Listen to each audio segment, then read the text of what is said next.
Class 6th Social Studies Chapter 2 of Geography Globe Latitudes and Longitudes Part 1 Globe. Globe is the true model of the earth. Globe may be varying the size, big ones which cannot be carried easily. The globe is not fixed. It can be rotated same way as top spin or potter wheel is rotated. Two point of globe through which the needle passes are two poles, north pole and south pole. Globe can be moved from this needle east to west just as earth move.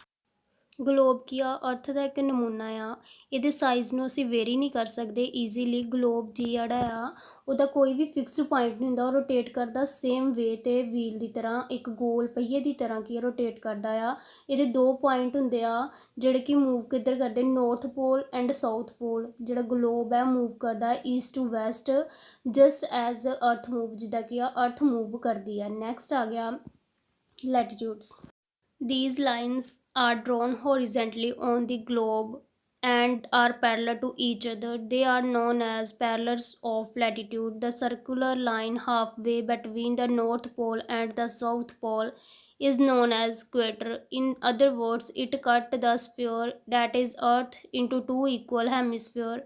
Latitude is also defined as angular distance from north or south of the equator. Latitudes globe ਦੇ ਉੱਪਰ ਇਮੈਜਨਰੀ lines ਹੁੰਦੀਆਂ ਜਿਹੜੀਆਂ ਇੱਕ ਦੂਸਰੇ ਦੀ ਕੀ ਆ, parallel ਹੁੰਦੀਆਂ ਆ। ਜਿਹੜੀ ਸਾਊਥ ਪੋਲ ਅਤੇ ਨੌਰਥ ਪੋਲ ਦੇ ਵਿੱਚ ਜਿਹੜੀਆਂ ਇਕੁਅਲ ਲਾਈਨ ਦੇ ਵਿੱਚ ਹਾਫ ਕੀਤਾ ਹੁੰਦਾ, ਉਸ ਲਾਈਨ ਨੂੰ, ਉਸ ਰੇਖਾ ਨੂੰ ਇਕੁਏਟਰ ਬੋਲਦੇ ਆ। ਕਹਿੰਦੇ ਇਟ ਕੱਟ ਦਾ ਸਫੇਅਰ, ਜਿਹੜੀਆਂ ਲਾਈਨ ਕੱਟ ਕਰਦੀਆਂ ਸਫੇਅਰ ਨੂੰ ਇੰਟੂ ਟੂ ਇਕੁਅਲ ਹੈਮੀਸਫੇਅਰ। ਕਹਿੰਦੇ ਲੈਟੀਟਿਊਡ ਕੀ ਆ, ਡਿਫਾਈਨ ਕਰਦਾ ਆ ਡਿਸਟੈਂਸ ਫਰੋਮ ਨੌਰਥ ਔਰ ਸਾਊਥ ਆਫ ਦੀ ਇਕੁਏਟਰ, ਉਹਦੇ ਐਂਗੂਲਰ ਨੂੰ ਡਿਫਾਈਨ ਕਰਦਾ ਆ।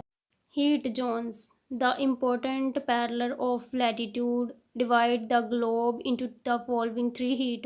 First are tropical zone or the torrid zone. This zone lies between tropic of the Cancer and the tropic of Capricorn. It is hottest zone of the earth. The sun always overhead at noon in this zone. This zone receive direct ray of the sun. ਜਿਹੜਾ ਟਰੋਪੀਕਲ zone ਆ ਕੀ ਆ, ਹੋਟੈਸਟ zone ਹੁੰਦਾ ਆ ਅਰਥ ਦੇ ਵਿੱਚ। ਇਹਦੇ ਵਿੱਚ ਜਿਹੜੀਆਂ ਦੁਪਹਿਰ ਨੂੰ ਜਿਹੜੀਆਂ ਵਾ ਸਨ ਦੀਆਂ ਰੇਜ਼ ਕੀ ਆ ਡਾਇਰੈਕਟ ਪੈਂਦੀਆਂ ਆ ਅਰਥ ਦੇ ਉੱਪਰ ਇਸ ਜ਼ੋਨ ਦੇ ਵਿੱਚ। ਨੈਕਸਟ ਆ ਗਿਆ second temperature zone. It is the zone of the moderate heat. The sun is never overhead at any time of the day. The amount of heat receive goes on decreasing toward the poles. ਕੀ ਆ, ਇਹ moderate heat ਹੁੰਦੀ ਹੈ, ਇਹਦੇ ਵਿੱਚ normal ਜ਼ਿਆਦਾ heat ਨਹੀਂ ਹੁੰਦੀ। ਦਾ ਸਨ ਨੈਵਰ, ਇਹਦੇ ਵਿੱਚ ਕਦੀ ਵੀ ਜਿਹੜਾ ਨੈਵਰ ਆ ਓਵਰਹੈਡ ਨਹੀਂ ਹੁੰਦਾ ਕਿਸੇ ਵੀ ਟਾਈਮ ਦੇ ਉੱਤੇ। Frigid zone, they are coldest zone of the earth. The areas remain frozen for the most part of the year. So this zone is known as frigid zone. Frigid zone ਕੀ ਹੁੰਦਾ, ਜਿਹੜੀ ਕਿ ਕੋਲਡੈਸਟ zone ਹੁੰਦੀ ਆ ਅਰਥ ਦੇ ਉੱਪਰ। ਇੱਥੇ ਕੀ ਆ ਔਰ ਈਅਰ ਦੇ ਵਿੱਚ ਆਲਵੇਜ਼ ਕੀ ਆ ਫਰੋਜ਼ਨ ਹੀ ਰਹਿੰਦਾ ਆ।